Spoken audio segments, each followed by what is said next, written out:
And I met a gentleman actually who had a unique learning community in Canada. His name was Brent Cameron, and he created a program called Wonder Tree.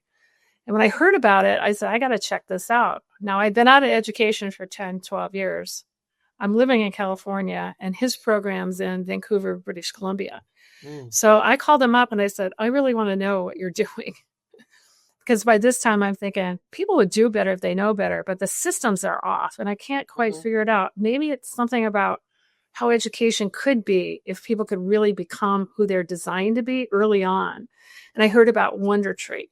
And I met these kids and they were amazing. And they were like 7 and 8 years old.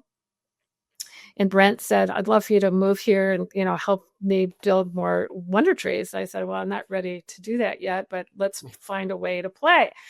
Well, the kids were, what I loved about his model is, just to give you an example. He started the program for his daughter, and they met in the basement of a church. And they designed their learning by project management style process. Like they kind of map out what they were curious about, and then they create a project, what they were going to do. So they became project managers, and they learned to manage the budget. They hired their mentors. They were pretty much in control. They were in the driver's seat of their learning experience. And I'm going, this is fascinating. And they got caught up in the Macintosh computers when they came out, and HyperCard was the early program. And they were programming their learning. They were creating their own units of study using technology. It was cool. And they got written up in the newspaper. What year was this?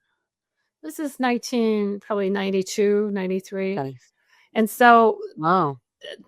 Big utility company, BC Hydro, saw this, what these kids were doing. And they were going, we want to design a game that teaches energy conservation. It was called PowerSmart. And they were about ready to hire some consultants to pay them, $200,000 plus to design this game that was ultimately going to be for 7th and 8th graders. And because the goal was to teach the kids how to become energy managers to conserve energy in the home. But they said, before we hire those consultants, let's go talk to those kids, because the game is for kids. So they went, and these guys were so impressed. You can imagine these guys with their briefcases walking into the basement of a church. Yeah. And these kids laying out these Gantt charts to map out the project. The guys were so impressed, they wrote them a check for $75,000. And these kids are 9 and 10 years old. And I got to be a part of that project. And I started to see the cross-pollination between education, technology, business, projects, people of different ages working together to solve a problem.